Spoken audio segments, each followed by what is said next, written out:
एक लड़की अपने घर के अंदर नहा रही थी। तभी अचानक वहीं पर उसके पापा पहुंच जाते हैं। उस लड़की को कपड़े बदलते हुए कुछ ऐसी स्थिति में देख लेते हैं जो शायद उन्हें नहीं देखना चाहिए था। उस लड़की को देखने के बाद में ये अपने आप को कंट्रोल कर पाता नहीं है। इससे रहा नहीं जाता है। उस लड़की के साथ दुष्कर्म जैसे घटना को अंजाम देता है, यानी घटिया कृत्य करता है। लड़की उस समय घर में अकेली थी।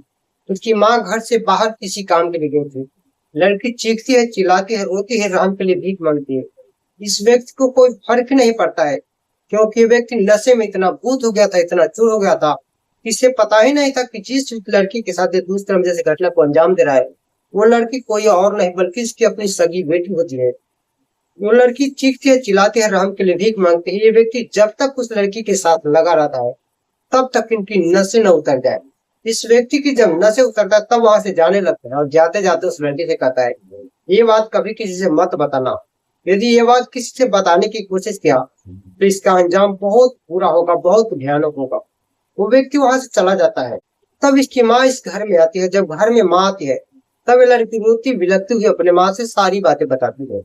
और जब माँ से बात बताती है तो माँ एक ऐसा कदम उठाती है जिससे दो व्यक्ति कत्ल हो जाता है और पूरा घर बर्बादी के कगार पे चला जाता है।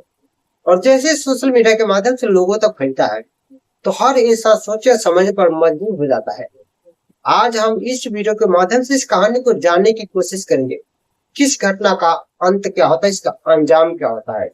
इसलिए बने रहिए आप हमारी इस वीडियो के अंत तक। तो मैं हूँ लाल साहब राय और आप देख रहे हैं ट्रू क्राइम स्टोरी। तो दोस्तों, आज का जो सच्ची घटना मैं आपको सुनाने जा रहा हूँ, ये घटना है पंजाब प्रदेश का। पंजाब का एक जिला लगता है लुधियाना, और लुधियाना जिला का एक थाना लगता है होवेवाला। होवेवाला थाना का एक गांव लगता है प्रताप सिंह वाला। प्रताप सिंह वाला गांव के अंदर रहने वाला एक व्यक्ति जिसका नाम होता है महेंद्र सिंह। महेंद्र सिंह जिसकी पत्नी का नाम होता है बीनू वर्मा। बीनू वर्मा जिसकी बेटी का नाम होता है कीतू वर्मा। कीतू वर्मा जब ये सारी बातें अपनी माँ बीनू वर्मा से बताती है तो उसकी माँ अपनी बेटी को अपने साथ लेकर होवे वाले थाने में पहुंचती है और थाने में पहुंचकर गंभीर धाराओं में अपने पति के खिलाफ मुकदमा दर्ज करवाती है, ये सोचकर कि यदि आज मुकदमा दर्ज नहीं करवाया जाए तो कल हमारी बेटी की जिंदगी बर्बाद हो सकती है और ये घटना बार बार हो सकता है। इसलिए माँ मुकदमा दर्ज करवा देती है। जब मुकदमा दर्ज किया जाता है तब पुलिस इस मामला को चार्जशीट कोर्ट में दायर करते हैं। जब कोर्ट में दायर किया जाता है तब जज साहब इस मामला को गंभीरता से विचार करते हुए उस व्यक्ति को 12 साल की सजा सुनाते हैं और बताते हैं कि ये व्यक्ति जब तक जेल के अंदर रहेगा इसे किसी भी तरह की कोई रियायत नहीं बरती जाए। इसको जेल के अंदर होने के बाद भी इसे प्रत्येक दिन काम कराया जाए, इसे कभी भी फुर्सत नहीं दिया जाए। वो व्यक्ति को जब सजा काटने के लिए जेल के अंदर लेकर जाया जाता है तब उस जेल के अंदर जितने भी कैदी थे या जेलर थे सब इस व्यक्ति से नफरत करने लगता है, ये कहकर, ये सोचकर कि ये व्यक्ति अपने बेटी के साथ ही दुष्कर्म जैसी घटना को अंजाम देकर आया है, इसलिए हर व्यक्ति से नफरत करने लगता है। और ये व्यक्ति को जेल के तरफ से जितने बड़ी से बड़ी कठिनाइयां वाला काम होता है या भारी से भारी काम होता है, सारे काम इन्हें बताया जाता है। इन्हें जो बताया जाता है, ये व्यक्ति बेबाक तरीके से, सफाई तरीके से हर एक काम को करता है। इतने तरीके से काम को करता है जो उसके अंदर जितने भी कैदी थे या जेलर थे सबको ऐसा लगता है कि ये जो व्यक्ति है ये वाकई में गलती क्या नहीं, इसे फंसाया गया है। इसलिए हर व्यक्ति पहले जो इसे नफरत किया करता था और हर व्यक्ति इसके करीब आने लगता है, इसे समझाने लगता है, इसे बातचीत करने लगता है, बताता है कि इस व्यक्ति को जितना बड़ा से बड़ा कठिन से कठिन काम दिया जाता है सारे को बेबाक तरीके से करता है।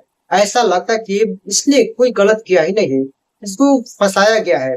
और इसे बताया जाता है कि तुम क्यों नहीं अपील करते हो, यदि तुम अपील करोगे तो शायद तुम्हें कोर्ट की तरफ से रिहा दिया जा सकता है और तुम बाहर निकल सकते हो, फिर से एक नई जिंदगी की शुरुआत कर सकते हो।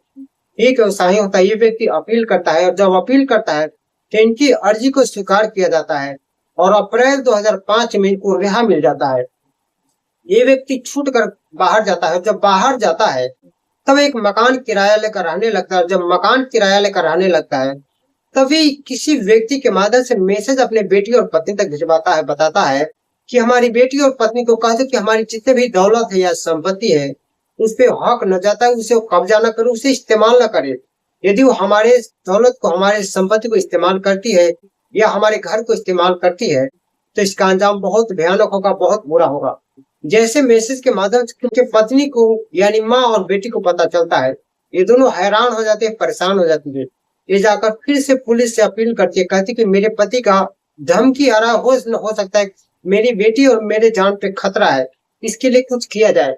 लेकिन पुलिस इस मामला को गंभीरता से नहीं लेते। ये सोचकर कि ये व्यक्ति 1999 के जुलाई महीने में जब जेल के अंदर गया था और अप्रैल के 2005 में जब आया तो इसकी 12 साल की सजा थी और 5 साल में ही से रिहा मिल गया।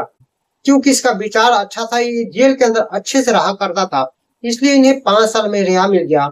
इसलिए पुलिस घटना को गंभीरता से नहीं लेते, इस पर गंभीरता से विचार नहीं करते हैं। और उस समय आता 8 जनवरी 2006। 8 जनवरी 2006 में वो व्यक्ति एक सीढ़ी लेकर उसके घर के पीछे दीवार में लगा देता है और उसके घर के अंदर एंट्री करता है। और जब घर के अंदर एंट्री करता है तब उसकी पत्नी बीनू वर्मा घर में ही थी। वो अपने पत्नी को देखकर चीखते चिल्लाते हुए, उसे आवाज लगाते हुए उसे बुलाता है। वहीं पर एक कुल्हाड़ी था, उस कुल्हाड़ी से अपने पत्नी को वार करता है।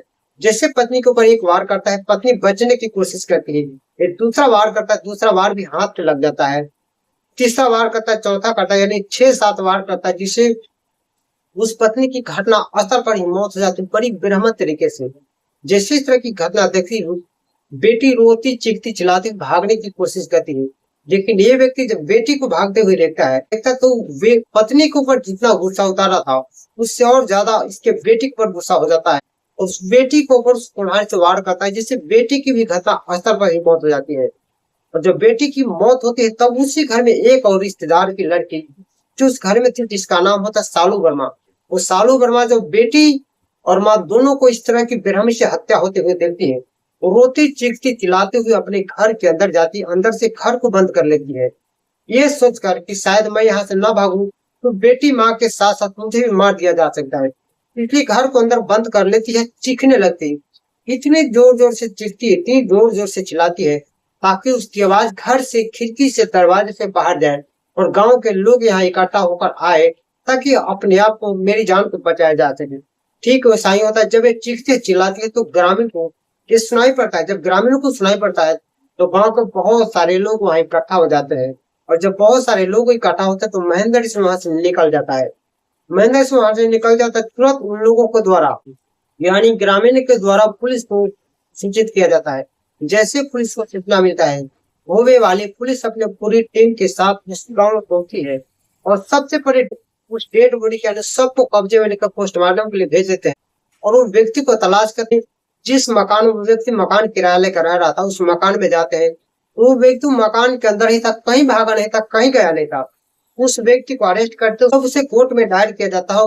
कुछ ही दिनों में यानी 22 जनवरी 2007 को सत्र न्यायाधीश के द्वारा उसे फांसी की सजा सुनाया जाता है और बताया जाता है कि री ऑफ द केस, यानी इस घटना को तुमने 2 बार अंजाम किया है, इसलिए इस व्यक्ति को फांसी पर तब तक लटका कर रखा जाए जब तक इनकी सांसें न बंद हो जाए।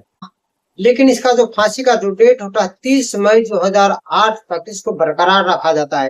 ये व्यक्ति कोर्ट में अपने आप को बचने की अपील किया जाता है, कोर्ट में कोई सुनवाई नहीं होती, तब हाई कोर्ट में करती है। हाई कोर्ट में भी नहीं सुनवाई होती है, फांसी की सजा ही सुनाया जाता है, तब ये व्यक्ति सुप्रीम कोर्ट में अपील करता है। ये तमाम तरह की बातें बताई थी, तमाम तरह की मजबूरियां बताई थी, इसलिए सुप्रीम कोर्ट की तरफ से इसकी जो फांसी की सजा है उसे उम्र कैद में बदल दिया जाता है और 28 जनवरी 2013 को इसको उम्र कैद की सजा सुनाई जाती है और बताया जाता है कि ये व्यक्ति जब तक जीवित रहेगा जेल के अंदर ही रहेगा। ऐसे व्यक्ति को जेल से बाहर जाने की कोई जरूरत नहीं है, ऐसे इंसान को समाज में रहने का कोई हक नहीं है, क्योंकि जिसने अपना हंसता खेलता परिवार को खुद अपने हाथ से बर्बाद कर दिया हो। तो दोस्तों, इस पूरी घटनाक्रम को सुनाने का मेरा उद्देश्य ये नहीं किसी को परेशान करना, किसी को दिल दुखाना, बल्कि आपको सचेत करना, आपको जागरूक करना। बाकी इस विषय में आप क्या सोचते हैं, अपना राय हमें कमेंट बॉक्स में जरूर बताइएगा। वीडियो अच्छा लगा तो लाइक करें, चैनल पर नए हैं तो चैनल को सब्सक्राइब और दोस्तों में शेयर अवश्य कर दिया करें। फिर मिलते किसी नेक्स्ट वीडियो, तब तक के लिए अपना ख्याल अवश्य रखें।